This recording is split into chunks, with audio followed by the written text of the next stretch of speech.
Perempuan ini pun memukul-mukulkan hak sepatu tinggi ini di sela jari jemari suaminya, persis seperti yang pernah suaminya lakukan pada Badru. Badru sengaja memukul jari suaminya dengan sepatu sampai terluka. Hamzah berteriak kesakitan. Badru semakin naik pitam mengingat bayi malangnya yang kini telah tiada. Tapi hebatnya Hamzah masih sempat menunjukkan amarahnya meski dalam kondisi terikat seperti ini.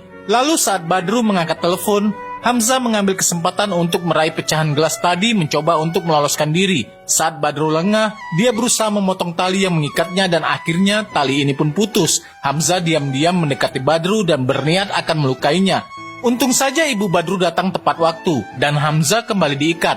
Namun Badru masih bermurah hati menyuapi makanan. Hamzah membentur-benturkan kepalanya ke dinding membuat Badru panik. Ketika sang ibu pulang, sang ibu mempersilahkan Hamzah untuk memecahkan kepalanya sendiri. Ya, benar saja, Hamzah hanya menggertak agar Badru iba dan melepaskannya. Lalu Badru dan ibunya punya rencana. Langkah pertama mereka membuat alibi dengan melaporkan orang hilang kepada polisi. Tapi sepertinya nasib mereka tidaklah mujur. Polisi malah mencurigai Badru telah berbuat sesuatu kepada suaminya. Karena tidak percaya, lalu polisi ini bilang, tempat pertama yang harus digeledah adalah rumah Badru. Ibu dan anak ini sangat panik karena takut polisi akan menemukan Hamzah terikat di rumah bersama Zulfi.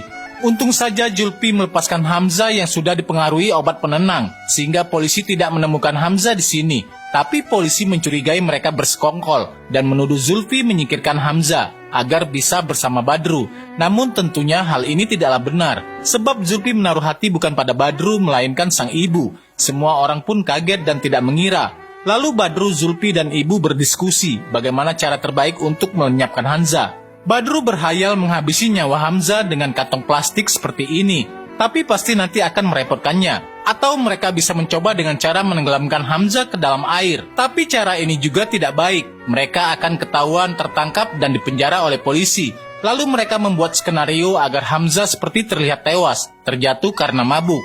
Lalu mereka pun membawa Hamzah ke atas atap. Di tengah hujan deras itu, Badru berniat melemparkan suaminya ke bawah. Tapi Hamzah meminta ampun pada Badru. Dia berjanji tidak akan membalas dendam. Dia akan langsung menghilang ke desa. Sejenak Badru pun iba. Dia tidak jadi menjatuhkan Hamzah dari atap. Tapi Badru meminta sesuatu, yaitu Hamzah menggugah video di sosial media. Kemudian Hamzah membuat pesan video yang berisikan pengakuan dan pesan perpisahan. Setelah selesai membuat video, Badru kemudian menyuruh suaminya untuk menggugahnya ke sosial media. Video pun berhasil diunggah. Lalu Hamzah mendekat ke Badru dan meminta ikatannya dibuka, sebab dia akan naik kereta pergi ke desa. Tapi tiba-tiba sang ibu memukul Hamzah sampai pingsan. Lalu bagaimana kisah ini selengkapnya? Saksikan next part.